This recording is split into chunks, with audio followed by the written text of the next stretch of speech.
Welcome to the Disrupting Obesity podcast. I'm Charlotte Skanes, and I'll be sharing ways to regain control over your body and lose an extreme amount of weight naturally. Being fat is about so much more than just the food.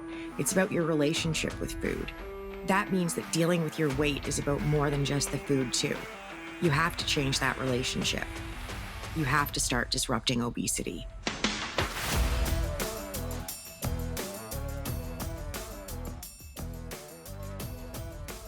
If I was starting again tomorrow, I'd do a lot of things the same. And I've got the benefit of having done it twice and the whole almost dying thing. So I'm pretty confident in the amount of perspective that I'm bringing to the table. But let's say I woke up this morning and weighed 338 pounds again. What would I do? I'm not going to be happy about it. I can tell you that. I'm actually going to be pretty savagely pissed off. But that's all right. I can feel whatever I want, whatever comes up. But I'm still going to have to deal with it. So what would I do? Well, I'm still me in this scenario. And because we're pretending it's tomorrow, I'll have the whole already lost it and then almost dying thing going on, right? So I'll feel a little better than I did the first time I lost my weight. But I'm still going to be royally pissed off about this. But I'm also going to be pretty confident. And I know that because I know how I felt the second time that I lost more than 100 pounds. And I wasn't happy about it, but I was still very sure I was going to get the weight off. So if I was starting again tomorrow, I would for sure have a plan because plans make me feel good. They make me feel comfortable. I just don't like fumbling my way through things. It's not how I work. I did that once when I fucked my way through losing 201 pounds. I didn't care for it. So I want a plan. I would make sure that I had a copy of Disruptor, my weight loss workbook. And that isn't just a shameless plug. I basically had a copy of Disruptor when I lost my weight the second time, right? I did it all by hand and it wasn't pretty and teal like it is now, but I need a way to see my progress. And I like writing things down and having incentives and goals and lists. I'm a very type A Aries. So I get my notebook ready and I try not to psych myself out too much by doing a bunch of stuff like throwing out food that I decided was bad or going out and buying a whole bunch of new food or telling myself that I wasn't going to eat XYZ anymore because I've done that. And what ends up happening is that I say I'm not going to eat junk anymore. So I guess I better eat it all up before I get started. Then before you know it, I'm 3 days into a food bender, making sure I get my real favorite meal from McDonald's one last time, just saying goodbye. And then it's been a week or so, and I also said goodbye to Subway and Burger King and the burrito place up the street. And I might have even forgotten that I was going to try to get the weight off. So there's no last supper or final late night binge for me because I know I'm going to keep eating whatever I want and I can eat as late into the day as I want to. I'm a lifelong night eater and I would start to panic anytime I considered limiting myself to only eating during the day. Like I can't tell myself no food after 7, especially not when I like to start eating around 6. I can and do quite regularly eat right up until I go to bed. You can send your emails through my website there, Gladys, because I definitely did just say that I eat right up until bedtime several nights a week. So if I was starting again tomorrow, today wouldn't be a huge deal. And I'd try really hard to keep tomorrow as normal as I possibly could too. Once tomorrow rolls around, I'd start my day by weighing myself so I'd know where I'm starting. And then I'm not going to touch the scale for a full week. I don't do the on the scale, off the scale game because it is a game and it will fuck with your head. Once a week, same bad time, same bad channel, but just once. Anything less frequent and you're not going to have the level of awareness that you need. Anything more frequent than that and you're just going to make yourself crazy with the fluctuations on the scale. Let's not do that. Now, my hunger doesn't wake up until I start eating. I'm pretty lucky that way. But I'm surprised how many people have told me that it happens to them too.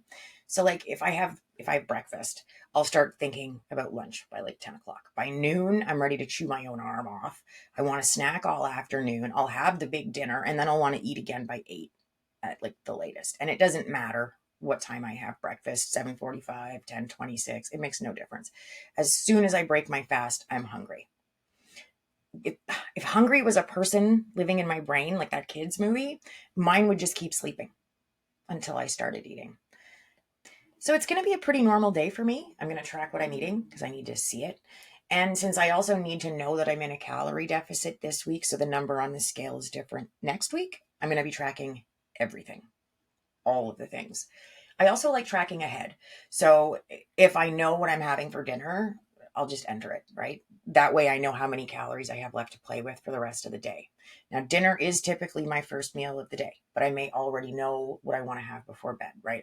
Maybe I already know that I want to have a pudding cup stretched with some Cool Whip. Fine. Why not enter it as soon as I've made that decision? I can change my mind. I can have more of it. I can have less of it. I can have none of it at all. But if I track it as soon as I make the decision, it's like the calories are already spent. So when I'm trying to decide what I want to snack on or what I'm going to have for my next meal, I've got at least an idea of what I'm dealing with, right? Like I'm budgeting those calories and I'm budgeting out my day. If I was starting again tomorrow, I'd probably keep it to myself. I wouldn't try and recruit people to do it with me. Extreme weight loss, not a team sport. You don't want to hinge your success on someone else's. The potential for letdown and hurt is just, it's way too high. I know the buddy system or accountability partners or whatever you want to call it, it sounds great. It looks good on paper, but it is hard enough to motivate yourself. Take it from me that it can be impossible to motivate somebody else. Don't hitch your ride to somebody else's little red wagon and keep them away from yours. And I wouldn't broadcast what I was doing either because I am intensely private and I'm realizing how crazy that sounds given what I'm doing right now. But I really can be. And I didn't talk about it when I was losing my weight. I mean, obviously, people could see what was going on, and that often led to conversations, but I didn't open with that. And it wasn't something that I generally brought up. Like I'd answer your questions, but I wasn't leading with that. Having people comment on your weight loss is a double-edged sword for me. I don't mind the compliments. I know some people do. And I can find it awkward. So I get that. It was also weird for me to have people suddenly commenting on the way I looked in a positive way. And that it made me kind of feel bad because it makes you wonder what they were thinking before. Right. And I already spent enough time worrying about things like that. And it could feel like pressure, right? Like all of a sudden my weight had become a part of the conversation and it just wasn't before. I was also losing my weight in a way that made people uncomfortable and it made some people angry. Seriously.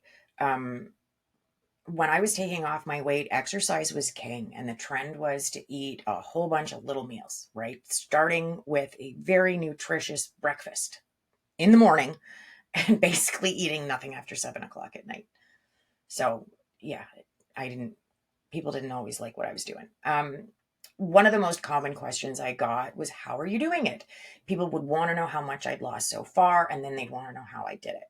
And then they didn't like the answer because I told them I was eating whatever I wanted, but only at night. And they'd look at me like I had snakes in my hair, this just mix of shock and horror. And yeah, some people got pissed, like for real. I got very used to people telling me I was doing it wrong very quickly, like super fast. Some people would just insist that it wouldn't work. It's not working. And I wouldn't say anything, but I'm like, I've lost 145 pounds. I'm pretty sure at least part of what I'm doing must be working. Maybe I have things a little more sorted out than you think. But people have opinions. And especially when I'm starting out, I don't want to deal with the noise. I don't want to hear it. I know what I need to do. I need to get my ass into a calorie deficit and keep it there. I need to drink a truckload of water and keep doing my physio. That's what I need to do. And I don't need Gladys and her buddies' opinions. I just don't. So 338-pound me isn't telling anybody what I'm up to. I want to have some serious weight behind me and my feet under me, like mentally, before I have to start dealing with other people's thoughts on my body and my weight and their opinions on the way that I'm handling things. I'm not interested in what happened to Sheila's neighbor's cousin and the chick that Gladys worked with 10 years ago. I just don't care. When I was losing my weight, all of a sudden everybody knew somebody who'd lost weight too, or was trying to lose weight or something. It can get hard to deal with. Those can get to be some pretty murky waters. But if I was starting again tomorrow, I think I'd be madder than hell with myself for being in that position again.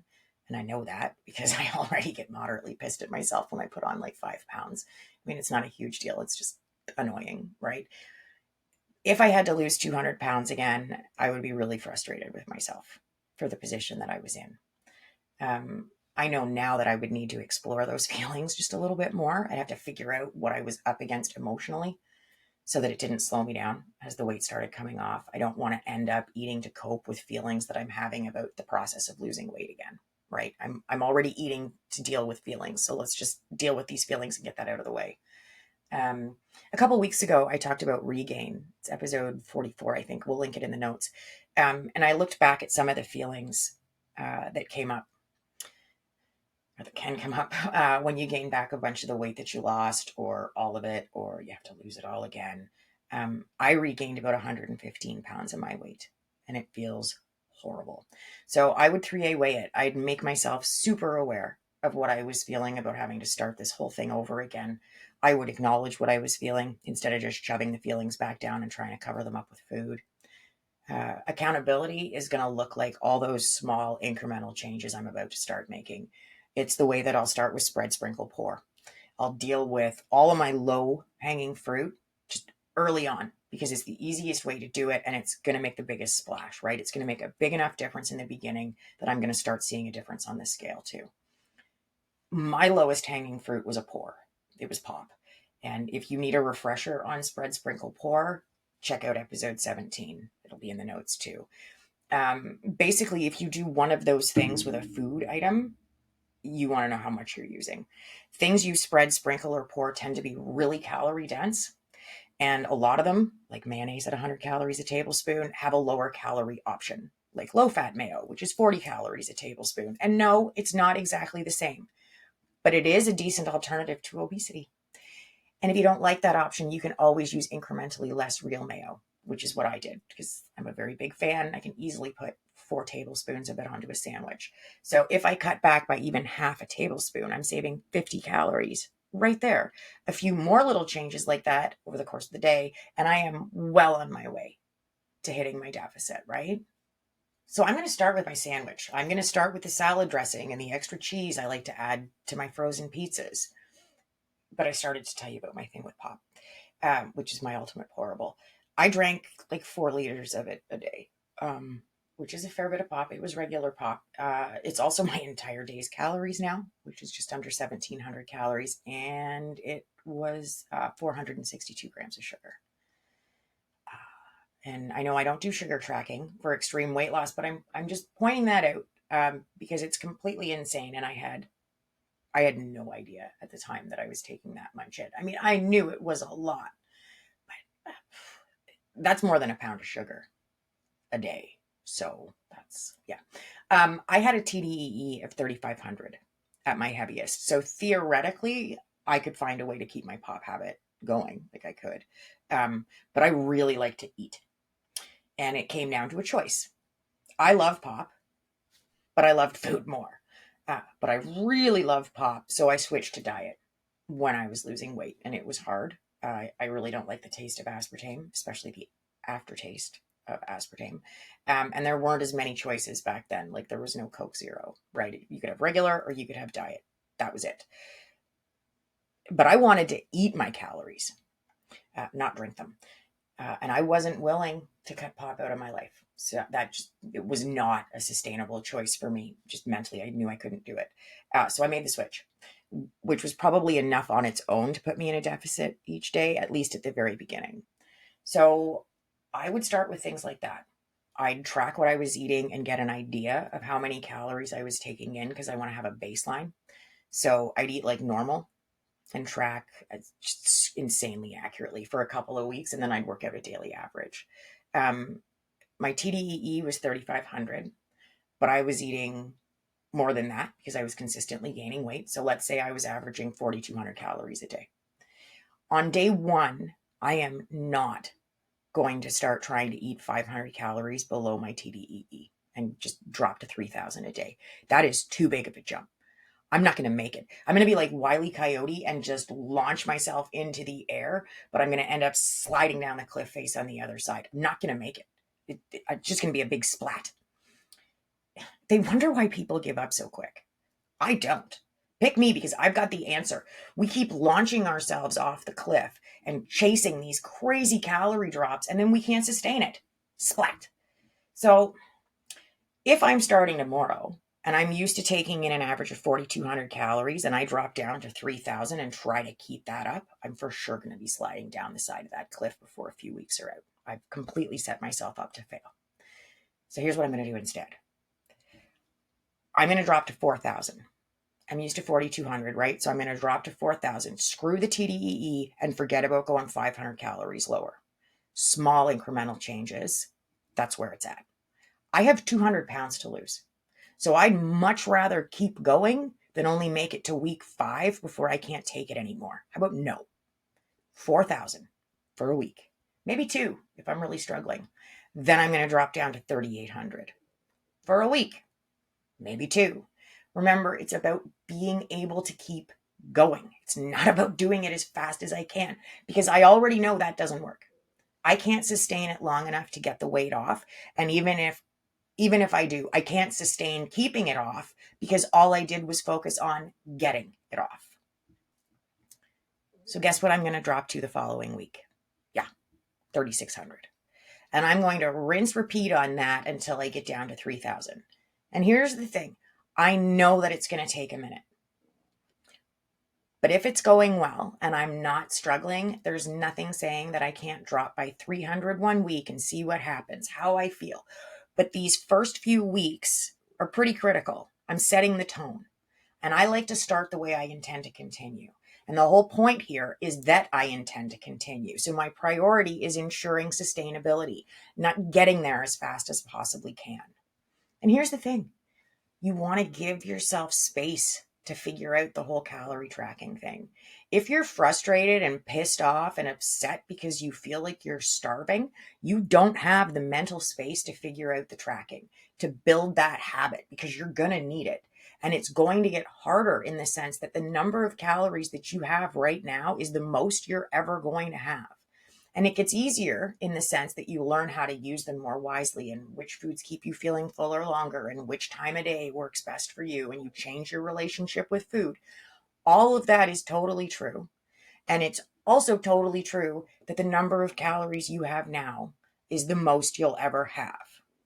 And I know that can hit like a wet fish to the face. I think I cried when that realization hit me. So you might as well start getting your head around it now. And you've got a choice here. You can be sad about it. You can grieve it. I did. And I think that's a normal part of the process, but you can't live in it. You have to choose. And you can choose to see this as a good thing. Yes, it is the most calories you're ever going to have, but it's also the most calories you're ever going to have. So you might as well enjoy them. It's really helpful to get yourself in a glass half full type mindset. It's not about how many calories you're cutting. It's about how many you have. And it might seem like a silly semantic difference, but it's not. The more positively you can frame the things you're thinking about, the easier this is all going to be. The more positively you can see things, the more positive things you're going to have to see. This is why I keep track of my little wins. We get so hung up on those big wins, the big goals, right? That we don't appreciate all the little wins it took to get there. And when you're losing a lot of weight, you're going to hit a point where those big wins and goals and the on the scale victories are going to get farther and farther apart. And it isn't that you're not going to still want them. It's just going to be that much harder to keep yourself going mentally. So I would keep track of my little wins, all those little steps that I took that got me to the 5 pound, 20 pound, 150 pound mark. Downloading an app, setting it up, learning to enter recipes, staying off the scale except for on my day, talking myself out of going back for a few more cookies, putting a handful of chips into the bowl and taking it to watch TV instead of just bringing the whole damn bag. Little things, little wins, all of which don't just add up to the big things. You can't have the big wins without them. That makes little wins essential to the process. So I would celebrate them just as a way to motivate myself, because I can manufacture little wins all day, but I only get to step on the scale once a week. So I keep track of them. I like visual reminders of my success a lot. And that's the reason I would for sure do pictures and measurements. The scale can't be the only marker of your progress. It won't work. It's not enough. I mean, maybe if you've only got a few pounds to lose, but this is very different. I would take all kinds of pictures, and you have to understand how pathological my hatred of having my picture taken was when I was fat. Like, there's a reason you keep seeing the same before pictures. There just aren't a lot of them. I didn't let myself be photographed for years, and I regret it, for a lot of reasons, that have nothing to do with needing before pictures.